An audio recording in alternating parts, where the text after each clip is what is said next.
ठीक है, चलिए। सबसे अच्छी बात कि आप सब लोग को भी बधाई हो 300 सब्सक्राइबर होने पर। 100 सब्सक्राइबर में हम लोग को बहुत दिक्कत आई थी, लेकिन 200 से फिर 100 से 200 और 200 से 300 होने में ज्यादा दिक्कत।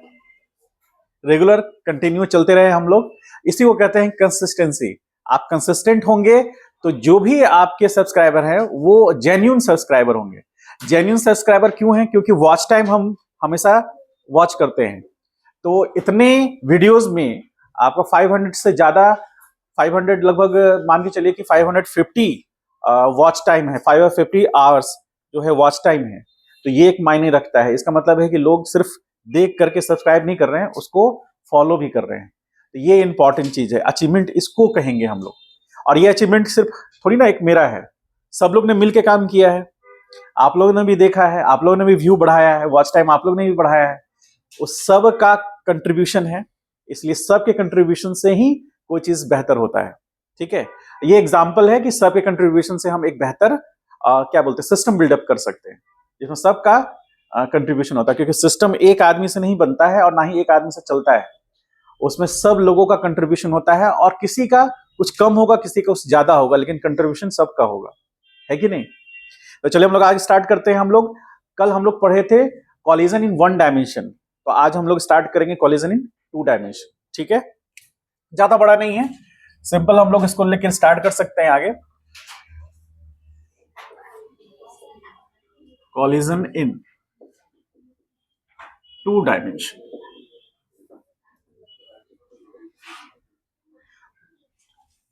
तो 2 डायमेंशंस में हम लोग कॉलिजन देख रहे हैं। इससे पहले 1 डायमेंशन था। ठीक है, तो 1 डायमेंशन का मीनिंग क्या हुआ कि 2 बॉडी या 2 पार्टिकल या 2 मास एक स्ट्रेट लाइन पे होगा।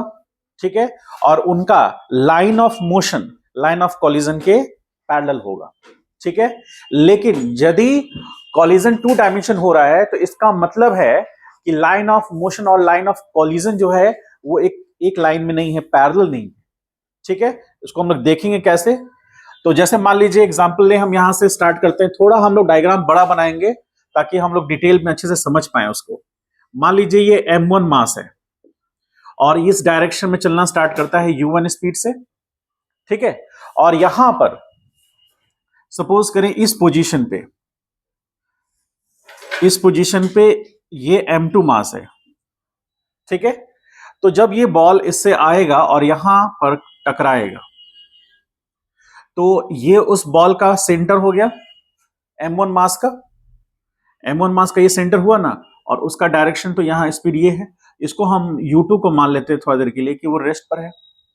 ठीक है, तो कॉलिजन होगा तो आप ये समझिए कि इसका लाइन ऑफ मोशन ये है, ये तो रेस्ट पर है, तो इसको कहेंगे line of motion of first mass, कह सकते हैं ना, फर्स्ट मास का लाइन ऑफ मोशन है। ठीक है, अब यहां पर कॉलिजन हुआ, यहां पर इंपैक्ट आया, कॉलिजन यहां हुआ। अब ये लाइन को हम ऐसे मैच कराएं तो इसको हम क्या बोलेंगे? Line of collision, line of collision. और क्या बोलेंगे? इसी को लाइन ऑफ इंपैक्ट भी बोलते हैं। ठीक है, इस लाइन के अलोंग इंपैक्ट आया।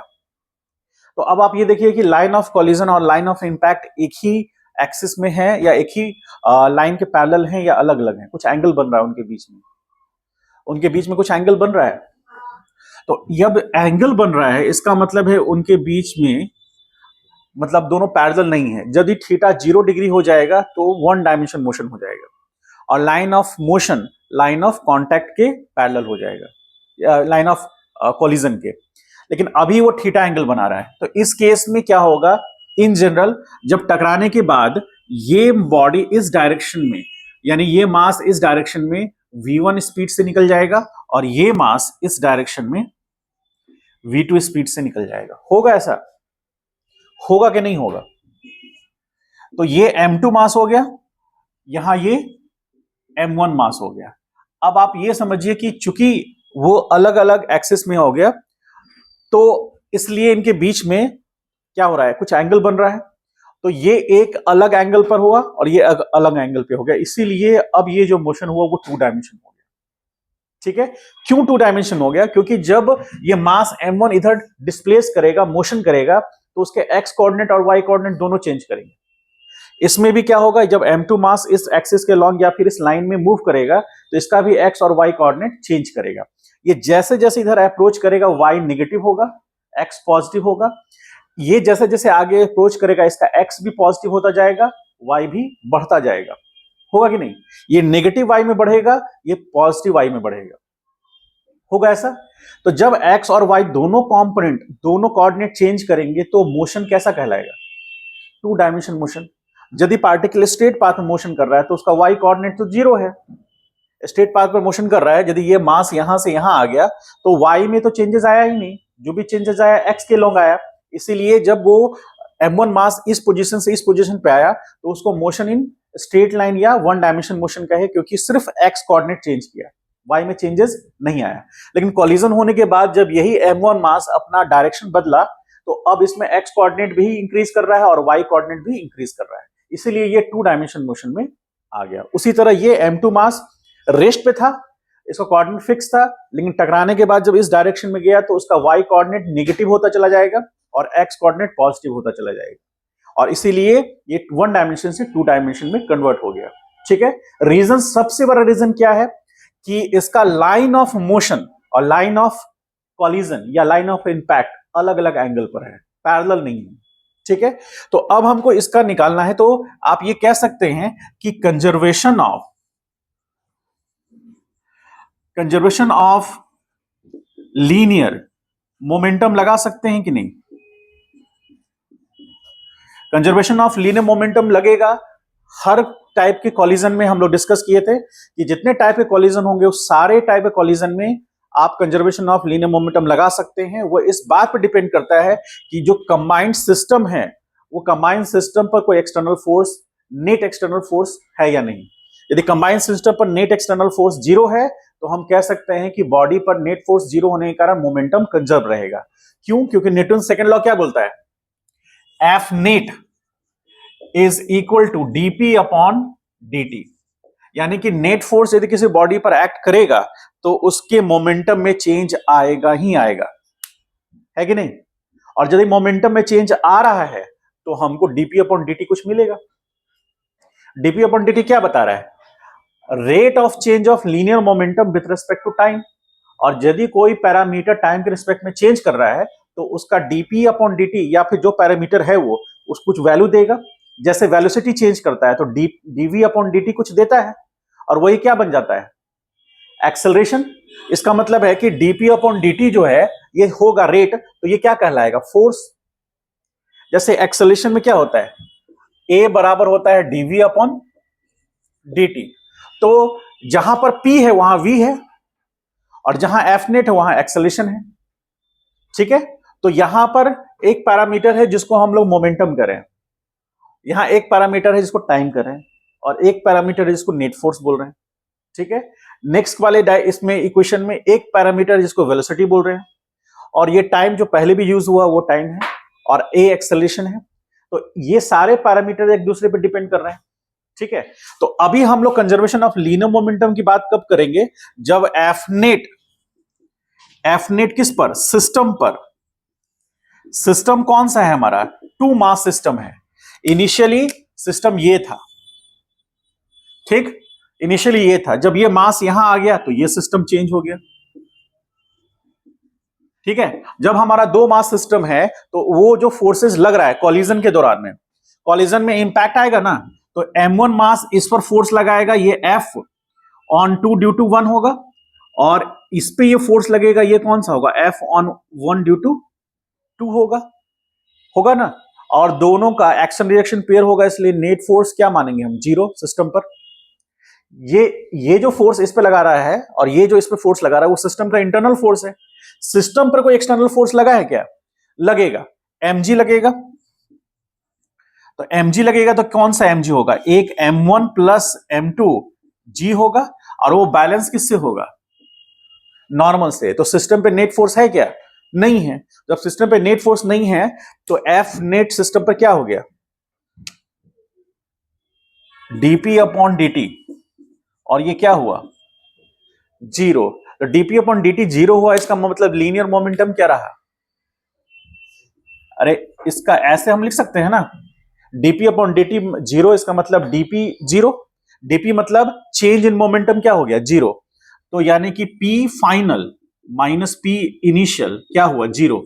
This implies p initial is equal to p final. इसका मतलब मोमेंटम में कोई चेंज नहीं आया, यानी कि कॉलिजन से पहले जिसको पी इनिशियल बोल रहे हैं वो भी किसके बराबर हो गया, कॉलिजन के बाद जो मोमेंटम है टोटल उसके बराबर हो गया। अब हम लोग यदि इसको हम लोग समझ गए तो हम इसको ऐसे लिख सकते हैं क्या, m1u1 plus m2u2 is equal to m1v1 plus m2v2, ऐसा लिख सकते हैं हम लोग, लिख सकते हैं ना। तो ये इनिशियल मोमेंटम हो गया सिस्टम का, और ये सिस्टम का फाइनल मोमेंटम हो गया, और ये दोनों मिलकर बनेगा, क्योंकि दो मास सिस्टम है, यदि तीन मास यूज होता तो यहां एक और पैरामीटर ऐड हो जाता, m3 इंटू u3 हो जाता, और फिर हम उसको लास्ट में यहां पर देखते m3 इंटू v3 देखते। लेकिन दो मास सिस्टम है इसलिए दो अलग अलग वेलोसिटीज हैं। अब हमको पता है कि u2 क्या है उसका, देखिए u2 को क्या माने, जीरो, तो u2 जीरो हो गया। तो यहां पर हम अब क्या लिखेंगे, यहां पर लिखेंगे m1 into u1 is equal to m1 into v1 plus m2 into v2। अब समझना यह है कि ये तो स्ट्रेट लाइन मोशन की बात हो गई, लेकिन चूंकि मोशन क्या है, इसमें मोशन कौन, कॉलिजन जो हो रहा है वो कौन, दो डायमेंशन का है। तो फॉर यहां लिखेंगे since the collision is two dimensional, तो टू डायमेंशनल कॉलिजन है, तो हम बात करेंगे px is equal to p y का। इस वाले में और उस वाले में डिफरेंस क्या समझ में आ रहा है, ये है मोमेंटम पार्टिकल का, मतलब दो मास सिस्टम का मोमेंटम जो कि कॉलिजन से पहले का है, और वो कॉलिजन के बराबर बाद वाले से बराबर होगा, ठीक है। तो इसमें दो चीजें छिपी हुई हैं, एक x और y। तो मोमेंटम x एक्सिस में कॉलिजन से पहले वो बराबर किसके होगा, कॉलिजन के बाद का x एक्सिस का, ठीक है। तो सॉरी ये गलत लिख दिए, ये इसको आप लिख लीजिए x इनिशियल, और ये लिख लेंगे x फाइनल। अब समझ में आया, मतलब x एक्सिस के लॉन्ग देख रहे हैं, सिर्फ y की बात यहां नहीं कर रहे हैं। तो बिफोर कॉलिजन इनिशियली और फाइनल। तो यहां पर x एक्सिस में बिफोर कॉलिजन क्या था, m1ux लिख सकते हैं, u1, और चूंकि x एक्सिस वही है, और प्लस m2 इंटू जीरो लिख सकते हैं, इज इक्वल टू, अब x एक्सिस में हमको फाइनल वेलोसिटी देखना है m1 मास का और m2 मास का। तो ये जो मास है इस डायरेक्शन में, तो इसको हम ऐसे लिख सकते हैं क्या, ये एंगल कितना होगा, मान लेते हैं कि ये एंगल जो बन रहा है, ये एक्सिस वो जो है इसके साथ जो एंगल बन रहा है, इस एंगल को हम मान लेते हैं अल्फा, और जो ये एंगल बन रहा है, ये एंगल जो बना इसको हम थीटा ले लिए हैं। तो हम यहां पर ये लिख सकते हैं क्या, ये एंगल कितना होगा, अल्फा होगा। तो v1 cos अल्फा ले सकते हैं, और एक वर्टिकल कंपोनेंट होगा जो कि v1 sin अल्फा होगा। इस v1 का एक y कंपोनेंट और x कंपोनेंट, यही कहलाएगा v1 x कहलाएगा ये। अब यहां पर जो वेलोसिटी है उसका ये कंपोनेंट होगा, ये एंगल कितना होगा, थीटा होगा। तो ये क्या कहलाएगा, v2 cos थीटा, और इसका एक y कंपोनेंट होगा जो कहलाएगा v2 sin थीटा। तो ये हमारा ये बन जाएगा vx2, और ये बन जाएगा vy2, ये बन जाएगा v1, ठीक है, इसको ऐसे कर लीजिए vx1, और ये हो गया vy1। तो हम यहां पर जो लेने वाले हैं वो x कंपोनेंट लेने वाले हैं। तो यहां m1 और यहां लिखेंगे v1x लिखेंगे, प्लस m2 v2x लिख सकते हैं ऐसा। तो अब यहां पर एरो देने की जरूरत नहीं है क्योंकि डायरेक्शन हम ले चुके हैं। तो यहां m1 इंटू u1 बराबर क्या हो गया, m1 एक्स कंपोनेंट कितना है, v1 cos alpha plus m2 का एक्स कंपोनेंट कितना है, m2 into v2 cos theta. ठीक है, तो ये बैलेंस, ये हमारा एक इक्वेशन बन गया। एक तो इक्वेशन इसको भी ले सकते हैं हम लोग, ये इक्वेशन फर्स्ट ले सकते हैं, इस इक्वेशन को 2 कह देंगे। ठीक है, अब हम लोग लेके चलते हैं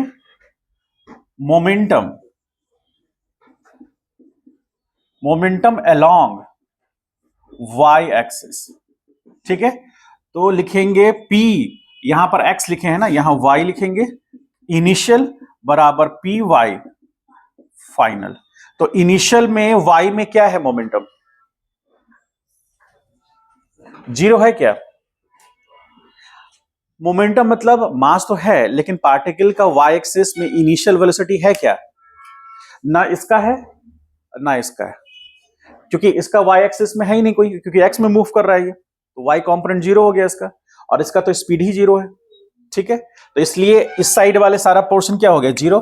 अब इधर आएंगे, m1 into vy1 plus m2 into vy2, मतलब ये क्या है, ये है y एक्सिस में वेलोसिटी किसका, फर्स्ट पार्टिकल का, ये y एक्सिस में वेलोसिटी है सेकंड पार्टिकल का, तो ये 0 और ये आ गया m1, तो इसमें y एक्सिस में कितना है उसका, v1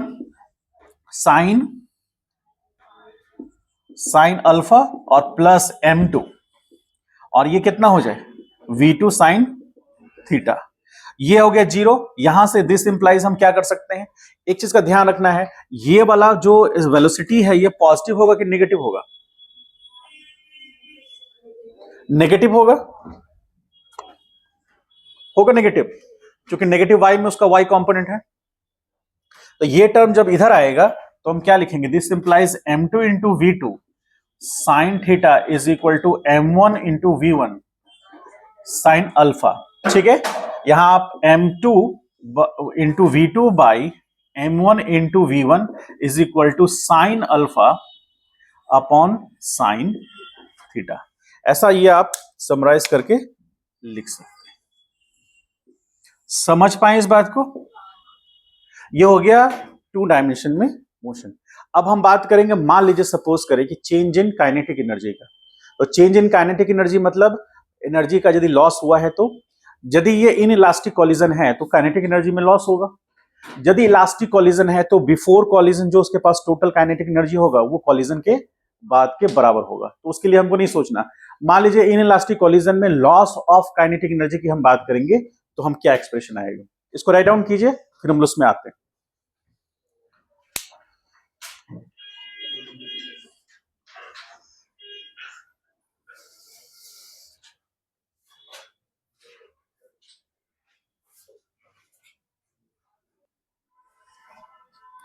चलिए देखिए, loss in kinetic energy, loss in kinetic energy कब होगा, जब when the collision is inelastic, या फिर कंप्लीटली या परफेक्टली इन इलास्टिक। ठीक है, तो उस केस में डेल्टा के लॉस जो हो रहा है, के इनिशियल माइनस के फाइनल, तो इनिशियल क्या होगा, half m1 into u1 square होगा, और फाइनल क्या होगा, half m1 into v1 square plus half m2 into v2 square होगा। अब उनके बीच का रिलेशंस क्या आएगा वो उस पर डिपेंड करेगा। याद कीजिए क्या आया था, m2 into v2 by m1 into v1 is equal to क्या आया है, साइन अल्फा है कि थीटा है। ये रेशियो पहले ये रेशियो पहले चेक कर लीजिए, v2 m2 इंटू, सही है, sine alpha by sine theta. ठीक है, यहां से हम एक रिलेशन निकालने, यदि मान लीजिए कि v2 लिखना चाहें तो v2 इज इक्वल टू क्या हो जाएगा, m1 into v1 by m2 into sine alpha upon sine theta. यदि 2 मासेस दिए हुए हैं क्वेश्चन में मान लीजिए हमको, और उनके एंगल कितने एंगल से वो कॉलिजन के बाद डिटैच होता है, मतलब कितने एंगल से अपने एक्सिस को वो छोड़ता है। यदि आपको वो दिया हुआ है तो आप V2 निकाल सकते हैं डायरेक्ट, ठीक है। तो यहां पर हम इसको ऐसे भी लिख सकते हैं, V2 is equal to sine alpha upon sine theta into, यहां क्या हो जाएगा, M1 बाई M2 होगा, इनटू क्या, V1 होगा। क्या कॉलिजन के लिए जो सिस्टम है उसमें ये वैल्यू कांस्टेंट होगा क्या, या वेरिएबल होगा?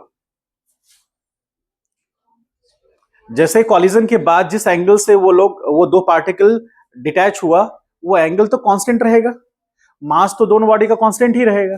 तो इसको हम थोड़ा देर के लिए मान लेते हैं कि ये k है, तो V2 बराबर क्या हो गया, k इंटू V1। k का वैल्यू कितना है, sine alpha upon sine theta into M1 into M1 by M2। अच्छा, एक चीज याद करिए कि अल्फा जो है वो कौन सा एंगल है, जो फर्स्ट मास एंगल बनाया है एक्सिस के साथ, और उसके साथ M1 है। थीटा क्या है, सेकेंड मास जो एंगल बनाया है, तो उसके साथ M2 है।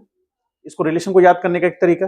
अब इसका वैल्यू जो है हम यहां पुट कर दे, के लेके चले हैं हम लोग, तो is equal to half M1 U1 square, minus common ले लेंगे, माइनस कॉमन हो सकता है ना, 1/2 कॉमन हो सकता है, यहां M1 इंटू V1 स्क्वायर और प्लस M2 इंटू V2 का वैल्यू कितना है, k square into V1 square, लिख सकते हैं ऐसा, ठीक है।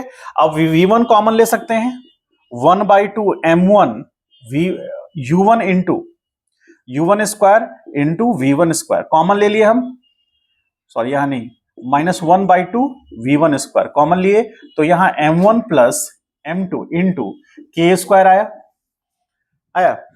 अब k का वैल्यू जो है उसमें आप देखिए, k का वैल्यू हम पुट करेंगे उसमें, तो M2 और M2 कैंसिल हो जाएगा, कुछ एक्सप्रेशन इसी टर्म में आएगा। तो 1/2 M1 into U1 square minus 1/2 V1 square, यहां आ जाएगा M1 प्लस M2, तो यहां पर k स्क्वायर है ना, तो यहां आ जाएगा sine square alpha upon cos, sorry sine square theta, और इंटू यहां होगा कितना, M1 स्क्वायर बाई M2 होगा ऐसा, ठीक है। ये एक यहां M2 जो है इसके M2 से कैंसिल हो गया, तो यहां M2 हट गया, तो बचा क्या, M1 स्क्वायर बाई M2, ठीक है। ये आपका लॉस इन काइनेटिक एनर्जी कब, 2 डायमेंशन मोशन में, जहां पर अल्फा और थीटा क्या है, angle made by first mass with x axis या फिर हॉरिजॉन्टल एक्सिस, और अल्फा थीटा क्या है, angle made by second mass with x axis, और यहां M1 हो गया फर्स्ट मास और यहां M2 हो गया सेकंड मास। वहां से डायरेक्ट आप निकाल सकते हैं ये वैल्यू, ठीक है। अब इसको लिख लीजिए, उसके बाद क्वेश्चंस करते हैं इस पर।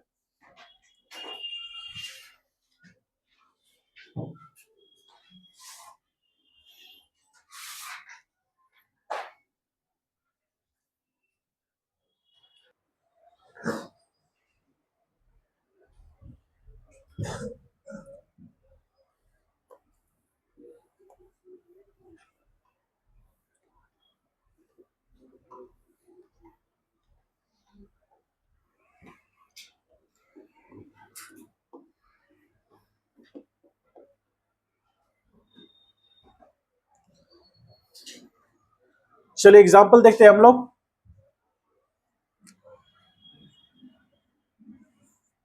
एग्जांपल फर्स्ट देखते हैं। देखिए M1 दिया हुआ है 5 kg है, सॉरी 4 kg, M1 4 kg दिया हुआ है, M2 मास 1 kg दिया हुआ है, ठीक है।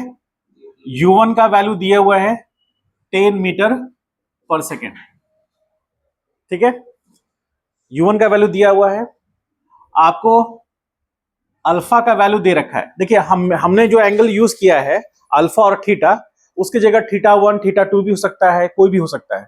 आप हमेशा ये ध्यान रखिएगा कि जो एंगल बनाया गया है फर्स्ट मास का कॉलिजन के बाद उसके एक्सिस से, वो एंगल हमने अल्फा रखा है, वो एंगल थीटा भी हो सकता है, ठीक है। और जो सेकेंड मास बनाएगा वो दूसरा और एंगल भी हो सकता है। तो उसके अकॉर्डिंग जो हम लोग डिस्कस किए उसके अकॉर्डिंग चले, तो अल्फा का वैल्यू दिया हुआ है उसने 60 डिग्री दिया है, और थीटा का वैल्यू उसने 30 डिग्री दिया है। मतलब दो मास हैं जिसमें U2 क्या है, इस केस में U2 क्या होगा, U2 क्या होगा, 0।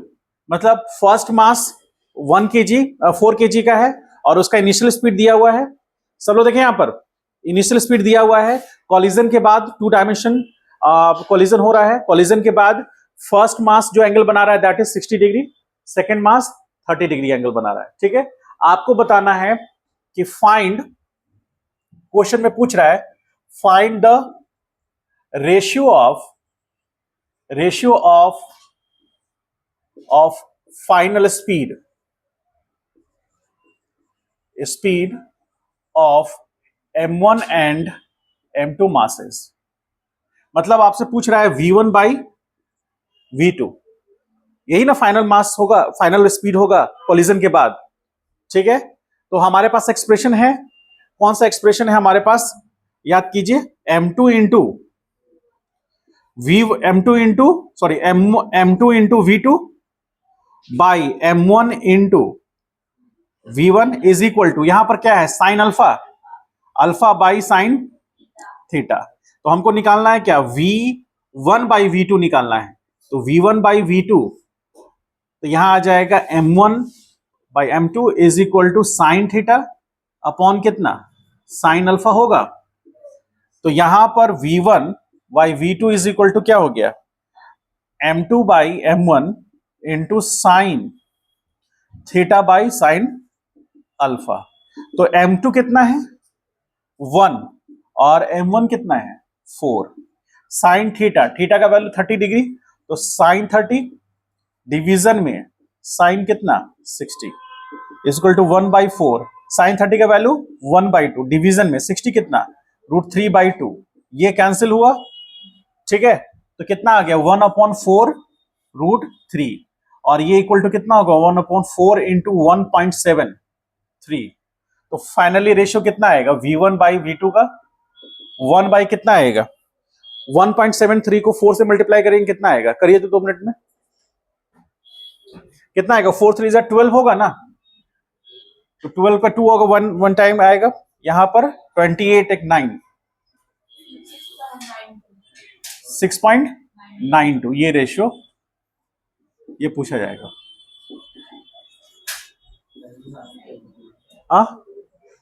एग्जाम्पल 2 देखिए, एग्जाम्पल 2 में कह रहा है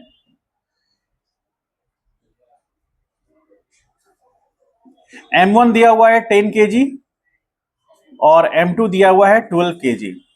ठीक है, u1 का वैल्यू 10 मीटर पर सेकेंड, u2 0 है।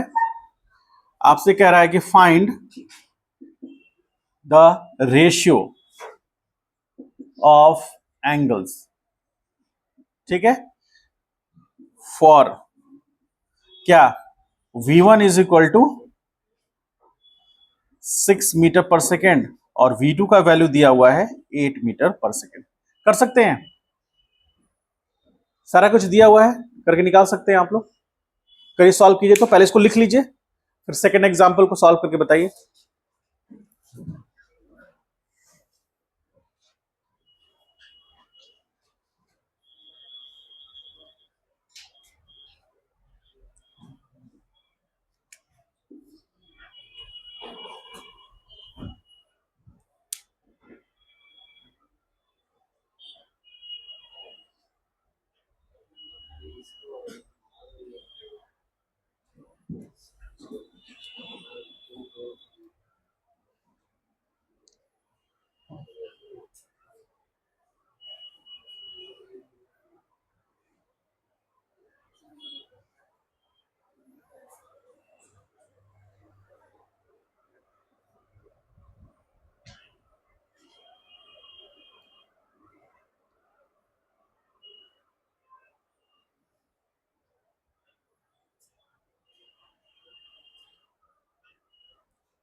मॉड्यूल सॉल्व कर रहे हैं आप लोग? सबसे पहले इसको खत्म कर लीजिए जल्दी से, फिर और क्वेश्चंस बनाने होंगे। कल आप लोग को टीपीएस मिल जाएगा इसका भी।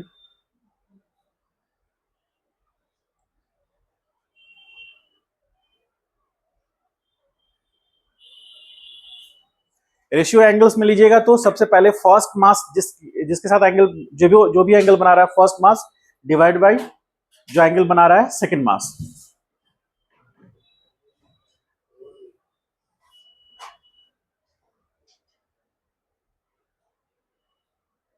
ये रेशियो है, इसमें ये रेशियो निकालना है, ये वैल्यू पुट कीजिए, आंसर आएगा।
आ रहा है ये answer?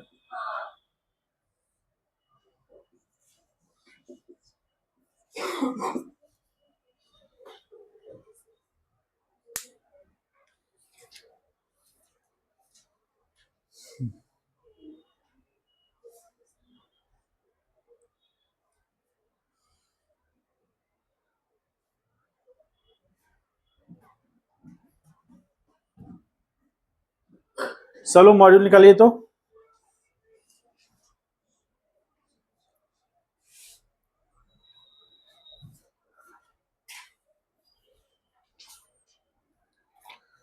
Question number 98, question number 98 बनाइए तो।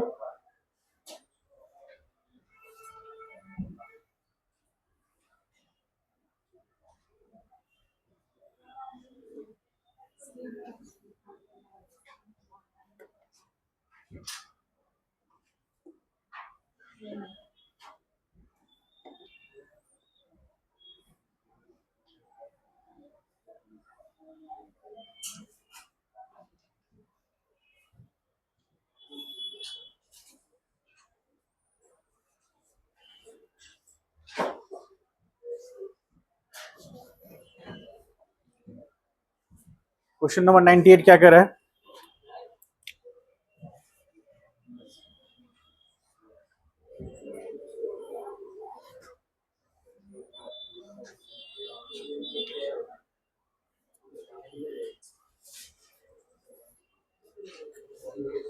नहीं लगे आया?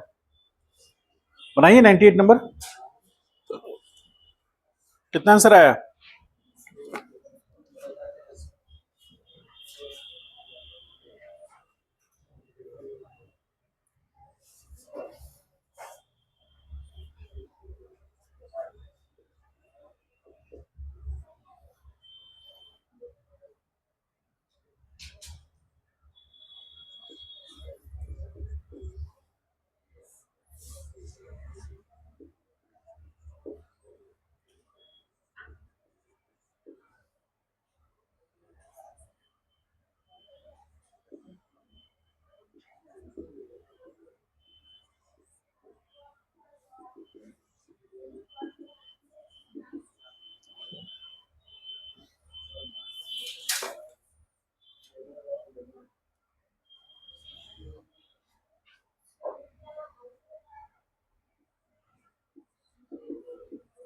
ये ठीक है, ये रिलेशन ठीक है, ये रिलेशन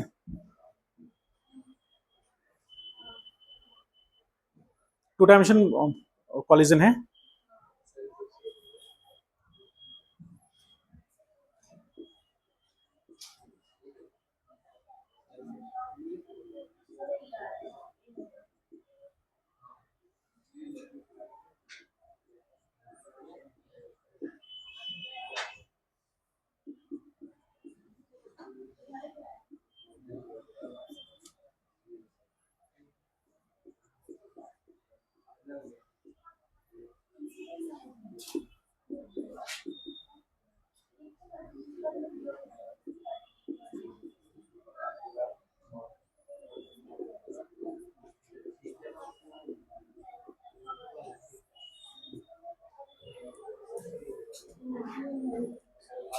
आ गया, ठीक है। कौन सा ऑप्शन हो रहा है? फर्स्ट हो रहा है, ए। चलिए 95 नंबर, सॉरी 96 94 नंबर क्वेश्चन देखिए तो। 94 नंबर क्वेश्चन।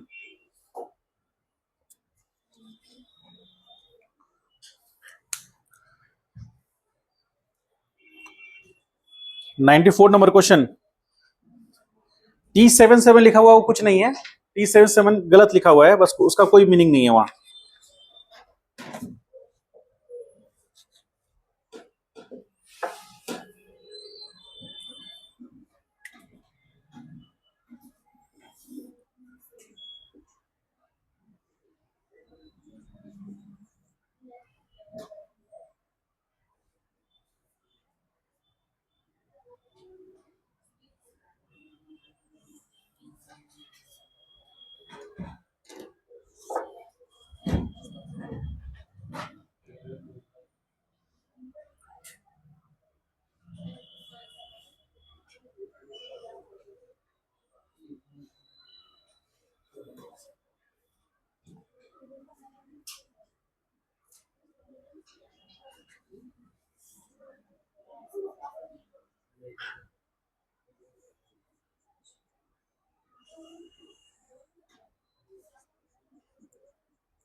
क्या होना चाहिए? कौन सा आंसर होना चाहिए?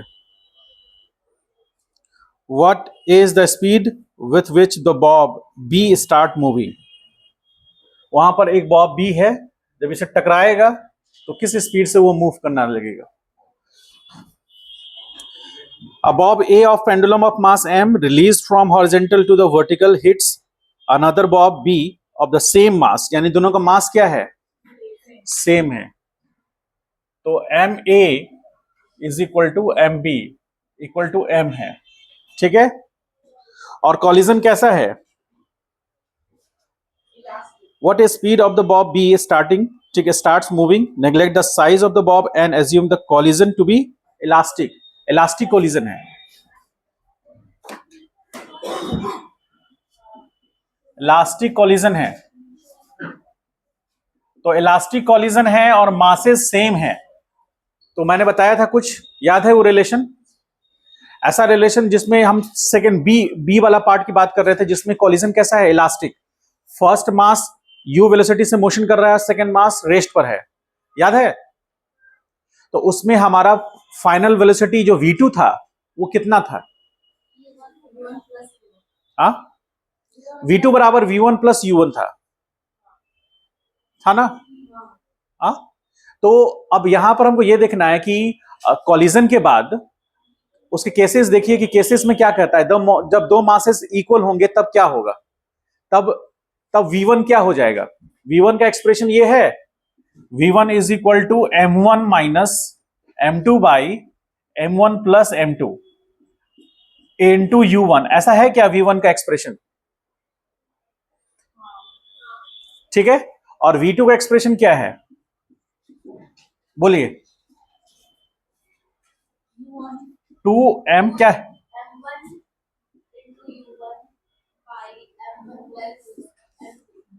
M1 प्लस M2, ये V2 का है।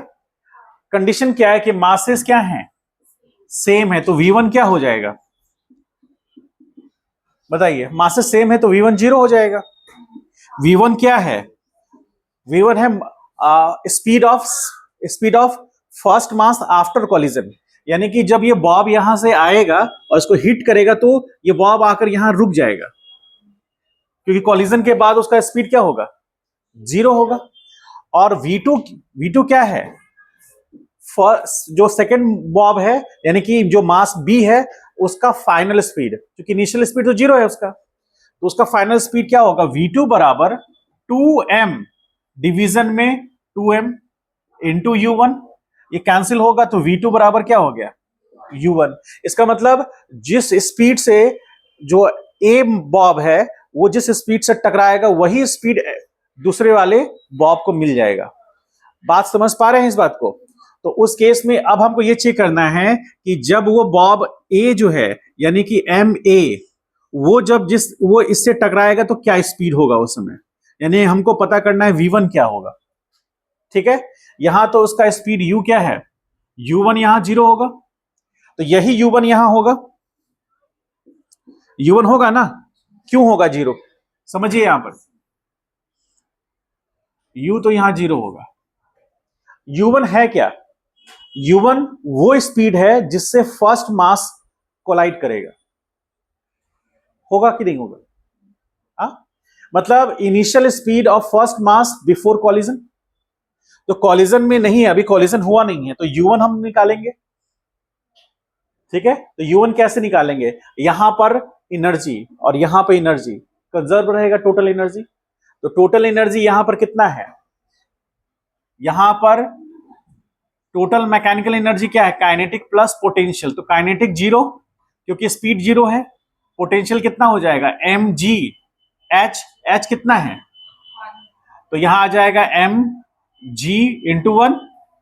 ठीक, अब यहां पर जो एनर्जी है E वो क्या होगा k प्लस यू, तो k होगा हाफ m U1 स्क्वायर, और यहां पर पोटेंशियल एनर्जी क्या होगा, क्योंकि h जीरो है, इस पॉइंट पर पोटेंशियल एनर्जी जीरो होने का कारण क्या है, क्योंकि H क्या है, जीरो। तो ये E दोनों E बराबर होंगे, तो E इनिशियल बराबर E क्या है, फाइनल, ये फाइनल है और ये इनिशियल है। तो यहां पर क्या आया, mg into 1 is equal to half m into U1 square.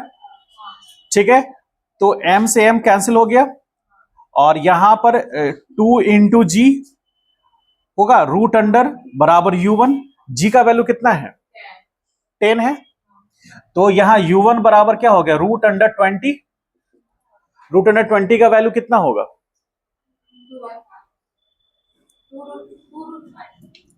2√5 होगा। ठीक है, तो 2√5, तो यहां 2 इंटू √5 का वैल्यू 2 पॉइंट कितना होता है, ये सब रटा होना चाहिए, 2 पॉइंट कितना, 2.1 होता है, इस तरह के मानते हैं, चलिए ठीक है 2.1 मान के चलते हैं, तो कितना हो गया ये,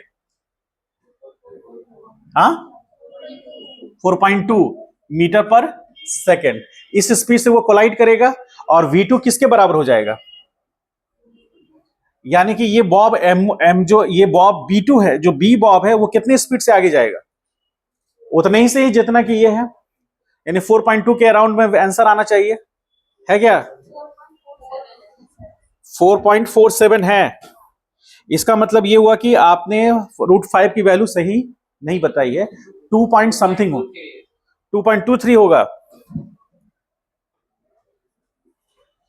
4.7 से डिवाइड कर दिया क्या 2 को, नहीं है, आंसर तो मिल ही गया है, उसको 2 से डिवाइड करके निकाल लो √5 का वैल्यू। अब मल्टीप्लाई करके देखिए कितना आ रहा है, 4.46 आ रहा है। ठीक है, ये हो गया 4.7 मीटर पर सेकेंड। बात समझ में आया, क्वेश्चन समझ में आया, तो वो सेकंड केस को फॉलो किया वो। चलिए इसको कंप्लीट कर लीजिए। आइए 93 अच्छा क्वेश्चन है, 93 पे आते हैं हम लोग। अच्छा 93 बता दिए हैं, एक क्वेश्चन और लीजिए, 95 लीजिए। 95 अच्छा क्वेश्चन है।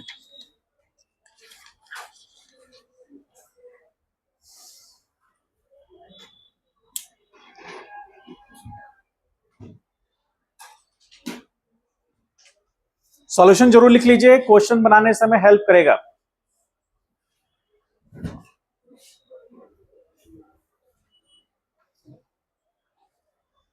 कोशिश कीजिए 95 सॉल्व करते हैं फिर उसको।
कल से स्टार्ट होगा हम लोग का chapter rotational motion, system of particle and rotational motion.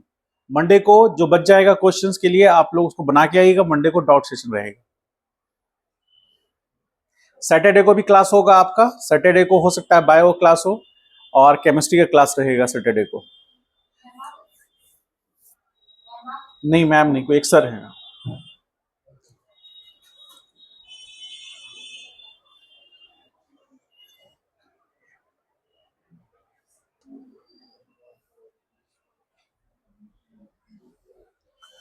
चलिए 95 नंबर क्वेश्चन देखिए, अच्छा क्वेश्चन है।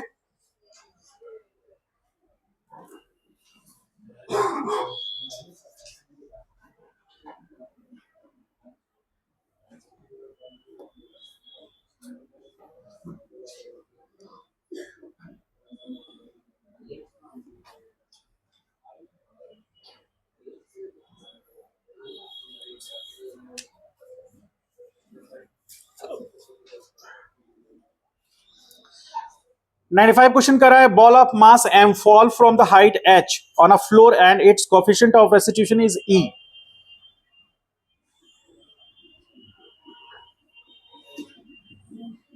ध्यान से देखिए इसको,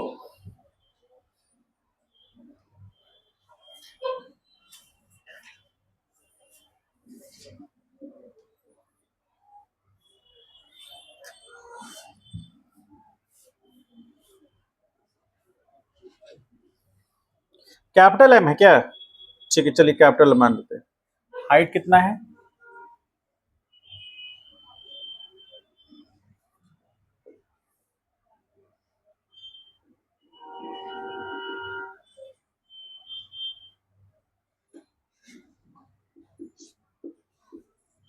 मान लीजिए कि वो एच हाइट पे है, उसने दिया हुआ है ए पॉइंट बी पॉइंट पे हिट कर रहा है, तो आपसे कह रहा है क्या, कोफिशिएंट ऑफ रेस्टिट्यूशन मतलब जब टकराएगा कॉलिजन होगा तो ई का वैल्यू आपको दिया हुआ है। ई मतलब v2 minus v1 by u1 minus u2। ठीक है, ये the mass of the wall is taken as a, sorry ये उसका the height attend by the wall after 2 rebounds. आप हमको ये बताइए कि टकराने के बाद जब ऊपर जाएगा ये, और इधर देखो, जब टकराने के बाद ऊपर जाएगा बॉल, तो कोफिशिएंट ऑफ रेस्टिट्यूशन यदि ई है तो ई की क्या बोलता है, इंपल्स ऑफ रिफॉर्मेशन, ठीक है, बाय इंपल्स ऑफ डिफॉर्मेशन।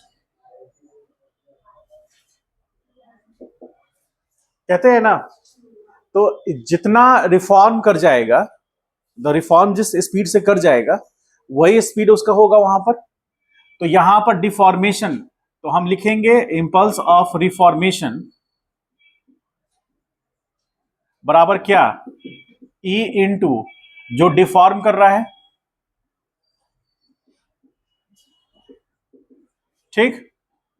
तो आप हमको ये बताइए कि इंफॉर्मेशन रिफॉर्मेशन जब यहां से ऊपर जाएगा तो टकराने के बाद यहां पर जब आ रहा है टकराते समय, उस समय क्या स्पीड होगा उसका, टकराते समय क्या स्पीड होगा, यहां तो u 0 है, ठीक है, यहां टकराते समय u1 क्या होगा, u क्या बोलते हैं यहां पर जो टोटल एनर्जी होगा E बराबर, ध्यान से देखिए, E एट A बराबर क्या होगा, यहां पर तो काइनेटिक प्लस पोटेंशियल, तो काइनेटिक क्या होगा 0 प्लस mgh, ठीक है, h हाइट पर है, और यहां E एट B क्या होगा, यहां पर काइनेटिक प्लस पोटेंशियल, तो हाफ m, यहां पर v स्क्वायर प्लस ये क्या होगा 0, तो ये दोनों बराबर होंगे, यानी कि E एट A बराबर E एट B हम कर रहे हैं, तो हमारा यहां पर कितना है mgh इज इक्वल टू ये कितना मिलेगा, हाफ m v स्क्वायर होगा, तो यहां से m कैंसिल हो गया, ये 2gh रूट अंडर बराबर क्या होगा v, जिस स्पीड से वो स्ट्राइक करेगा, क्योंकि स्ट्राइक करने के बाद तो क्या बोलते हैं इंपैक्ट देगा, इंपैक्ट देने पर तो उसका स्पीड 0 हो जाएगा, इंपैक्ट से जस्ट पहले का ये स्पीड है, तो ये v बराबर रूट अंडर 2gh हो गया। अब यही से ये डिफॉर्म करने वाला है, तो ये ऊपर जाना है, इसको आप v1 मान लीजिए, v1 मान लेंगे तो ऊपर जाने वाले को हम क्या मानेंगे v2, तो यहां पर इसको v1 मान लें तो ऊपर जाने यानी कि v2 बराबर क्या लिख सकते हैं, e इंटू v1 लिख सकते हैं, ठीक है, तो v2 बराबर इज इक्वल टू e, और v1 कितना है रूट अंडर 2gh। अब हम जब ये ऊपर जाएगा तो हाइट अचीव करेगा, ठीक है, और कितना हाइट अचीव करने की बात कर रहा है, उतना ही या फिर कुछ से कम कह रहा है, the height attend by the ball after two rebounds, ठीक है, तो अब यहां जब हाइट ऊपर जाएगा, वो यहां पर स्पीड कितना है इसका, कितना e रूट अंडर 2gh है, अब ये हाइट अटेंड करेगा, मान लेते हैं कि h1 हाइट अचीव कर रहा है वो, सपोज, तो h1 हाइट के समय में स्पीड क्या होगा उसका, जब हाइट h1 अचीव कर लेगा तो वहां पर मैक्सिमम स्पीड क्या होगा, उसमें स्पीड तो 0 होगा मैक्सिमम हाइट पर, तो इस पॉइंट पर हम थोड़ा सा देखें, यहां पर इसको अलग से यहां बना रहे हैं, अपवर्ड जा रहा है, v2 बराबर कितना है e रूट अंडर 2gh, ये ऊपर जा रहा है और यहां पर आकर रुका, तो मान लेते हैं ये हाइट h1 है, तो ऊपर में यहां पर टोटल एनर्जी E बराबर क्या होगा k प्लस u, तो काइनेटिक एनर्जी 0 प्लस mgh1 होगा, और यहां पर E एट B क्या होगा, इसको आप C मान लीजिए, तो E एट B क्या होगा, काइनेटिक एनर्जी प्लस पोटेंशियल, तो काइनेटिक एनर्जी हाफ m, और v2 स्क्वायर तो बराबर कितना आ गया, हाफ m, v2 कितना है, तो E स्क्वायर 2gh होगा, ये नहीं समझ में आ रहा है, देखिए ये वो सिचुएशन है, बॉल जब यहां से यहां टकराया, तो टकराने से पहले उसका स्पीड जो भी था वो उसको हम v1 माने, तो v1 का वैल्यू निकला, अब कोएफिशिएंट ऑफ रेस्टिट्यूशन से हमने ये निकाल लिया कि जब किस स्पीड से वो रिबाउंड करेगा, क्योंकि रिफॉर्म जिस स्पीड से करेगा वही स्पीड उसका फाइनल स्पीड होगा, यानी v2 वही होगा, समझ गए, और जिस स्पीड से वो डिफॉर्म करेगा वो v1 होगा, तो v1 आप यहां से रिलेशन देखिए, कहां पर, यहां पर, तो यहां से हम क्या निकाले कि v1 बराबर कितना आ गया रूट अंडर 2gh, अब ये जो स्पीड है वो किसके साथ, कोएफिशिएंट ऑफ रेस्टिट्यूशन के साथ में आएगा, क्योंकि v2 क्या है, जिससे वो रिफॉर्म कर रहा है, मतलब दबने के बाद ऊपर उठ रहा है, तो रिफॉर्म कर रहा है वो स्पीड v2 है, और डिफॉर्म जो कर रहा था वो स्पीड v1 था। e से मल्टीप्लाई करेंगे तो हमको v2 मिल जाएगा। समझ पाए? ऐसे भी आपको याद है e बराबर क्या था, v2 minus v1 by u1 minus u2, है ना। तो आपको पता है कि u2 क्या है, 0, और v2 क्या है कि नहीं? क्योंकि ये इसको यदि इस फ्लोर को हम यदि सेकंड मास मान रहे हैं तो सेकंड मास भी ज्यादा है, और साथ साथ उसका इनिशियल स्पीड भी 0 है और फाइनल स्पीड भी 0 है कॉलिजन के बाद।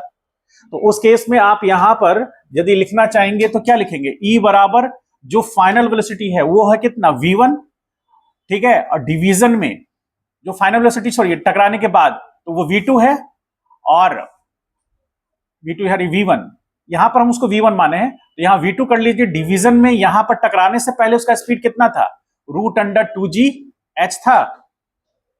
तो v2 क्या है, ये स्पीड ऑफ रिफॉर्मेशन जिससे वो ऊपर जा रहा है, ये टकराने के बाद रिफॉर्म हो रहा है। तो जैसे टकराएगा कोई बॉडी, जैसे मान ली फ्लोर है, बॉल है, उस पर टकराया, टकराने के बाद डिफॉर्म हुआ, तो डिफॉर्म होने वाला स्पीड कितना है, v1, और वो कितना है, √2gh। तो डिफॉर्म होने के बाद रिफॉर्म करेगा, तो डिफॉर्म होने का रिफॉर्म करेगा तो रिफॉर्म को स्पीड को हम v2 मानेंगे, और उसका डायरेक्शन जस्ट अपोजिट होगा। डिफॉर्म होने के लिए नीचे जाएगा, रिफॉर्म होने के लिए ऊपर जाएगा, तो ऊपर जब जाएगा तो वो v2 कहलाएगा। तो v2 और v1 का रिलेशन क्या है, वो कोएफिशिएंट ऑफ रेस्टिट्यूशन से डिवाइड होगा, क्योंकि उनके बीच का मटेरियल का प्रॉपर्टी अलग अलग होगा, ठीक है। तो वो E का वैल्यू दिया हुआ है तो v2 निकल गया, क्योंकि v2 किस पे डिपेंड करेगा, कोएफिशिएंट ऑफ रेस्टिट्यूशन दोनों के कांटेक्ट का, और साथ साथ जिस स्पीड से वो इंपैक्ट में आया तो वही स्पीड से डिफॉर्म किया। तो ये हो गया स्पीड डिफॉर्मेशन का, ये हो गया रिफॉर्मेशन का, और वो E हो गया जो यहां से रिलेशन से हम लोग देख रहे हैं, ठीक है। अब जब एक बार B से ऊपर जा रहा है, वो A से B गया, अब B से ऊपर जा रहा है, तो चूंकि जो B पॉइंट है उस पर स्पीड उसका v2 है, तो अब ये ऊपर जाएगा। यदि मान लीजिए सपोज करें कि E का वैल्यू 1 है, सपोज करें E का वैल्यू 1 है, तो जिस स्पीड से टकराया उसी स्पीड से रिबाउंस हो जाएगा, और उसी स्पीड से रिबाउंस हो जाएगा तो हाइट फिर कितना अचीव कर लेगा, A पॉइंट। लेकिन मान लीजिए E का वैल्यू 1 से कम है, जो कि किसमें होता है, इलास्टिक कॉलिजन में। परफेक्टली इलास्टिक कॉलिजन में E का वैल्यू 1 होगा, परफेक्टली इन इलास्टिक कॉलिजन में E का वैल्यू 0 होगा। जब E का वैल्यू 0 हो जाएगा तो v2 क्या होगा, 0, उसमें जाके इंपैक्ट देके चिपक गया उसके साथ में, तो उसके साथ जब चिपक गया तो दोनों मासेस 0, दोनों का स्पीड 0 हो गया, है ना। इसलिए v2 क्या मिलेगा आपको, 0 मिलेगा। और जैसे E का वैल्यू 1 होगा तो एग्जैक्टली परफेक्टली इलास्टिक कॉलिजन मिलेगा, तो वो उतना ही हाइट अचीव कर लेगा जो कि पहले था, यानी फिर से वो A पॉइंट पे आ जाएगा। लेकिन यदि E का वैल्यू 1 से छोटा है और 0 से बड़ा है, मान लेते हैं 0.5 है, 0.5 मतलब 1/2, तो जब हम यहां पर वैल्यू 1/2 पुट करेंगे तो जो v1 का स्पीड था उसका आधा v2 का स्पीड होगा, तो उसका आधा v2 का स्पीड होगा, तो वो ऊपर पूरा यहां तक नहीं पहुंचेगा, यहां आकर कहीं रुकेगा। और उस हाइट को हम क्या मान रहे हैं, h1 मान रहे हैं, ठीक है। देखिए उस हाइट को हमने क्या माना है, h1, क्योंकि अब ये जो डायग्राम है, ये डायग्राम उस समय का मोशन का है जब कॉलिजन हो गया है। अब वो रिफॉर्म कर रहा है, रिफॉर्म करने के बाद वो C हाइट तक जाएगा, तो C हाइट जो होगा उसका लेंथ कितना होगा, h1, समझ गए।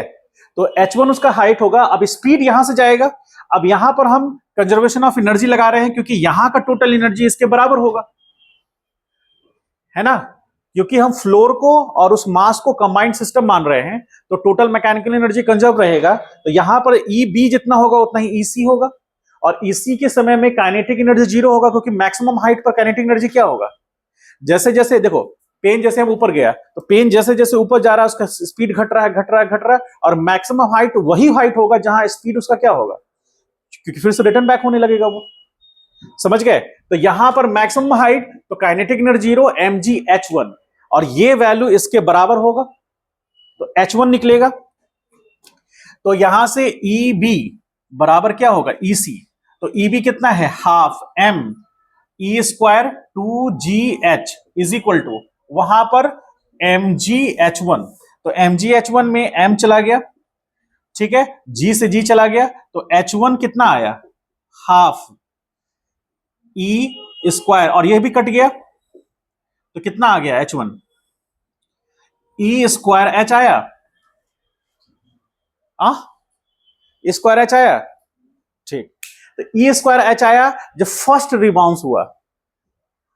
अब उसमें कह रहा है सेकेंड रिबाउंस में, तो सेकेंड रिबाउंस में जिस स्पीड से वो रिफॉर्म करके ऊपर गया था उसी स्पीड से टकराएगा,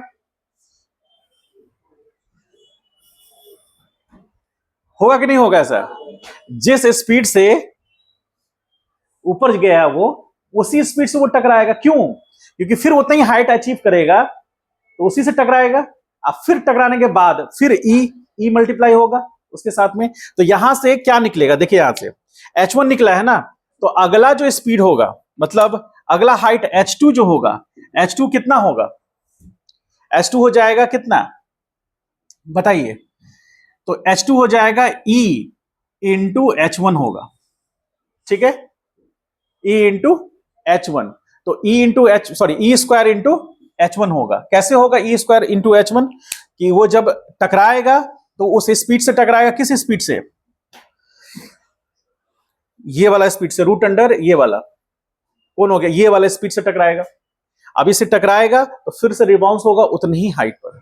तो यहां पर आप इसको देख लीजिए ऐसे कि यहां H2 आपका H1 हो गया, तो H2 इज इक्वल टू हो जाएगा ई स्क्वायर इंटू H1 कितना है, ई स्क्वायर इंटू H, तो कितना हो गया ई पे पावर 4 H। ये सेकेंड रिबाउंड में समझ पाए, जब देखने का समय है, जब समझने का समय है, तो हो रहा है इधर उधर की कहानियां।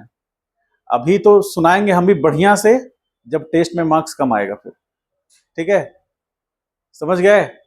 और उसके चक्कर में मत रहना, वो तुमको 10 जगह लपेट कर बाहर फेंक देगा, समझे। घोड़ा के साथ नाल ठुकाइएगा तो मेंढक का पैर का क्या हाल होगा, समझ गए। जिसको समझना है वो समझ गया, इसीलिए फोकस कीजिए, ठीक है। समझ में आया है तो बताइए, नहीं समझ में आया है तो बताइए, ठीक है। इसको रिवाउंड करेंगे फिर से वो उसी हाइट पे आएगा और फिर उतना ही मल्टीप्लाई होगा। H1 कितना आया हमारा, E square H, second time में उतना ही से मल्टीप्लाई होगा, ठीक है। चलिए इसको लिख लीजिए।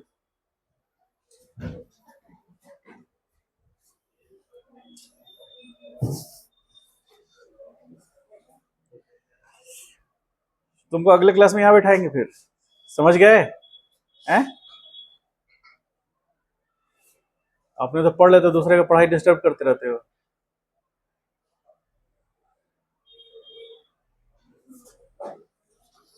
चलिए कंप्लीट कीजिए इसको। ये सब ठीक ठाक क्वेश्चन है, आ सकता है एग्जाम में।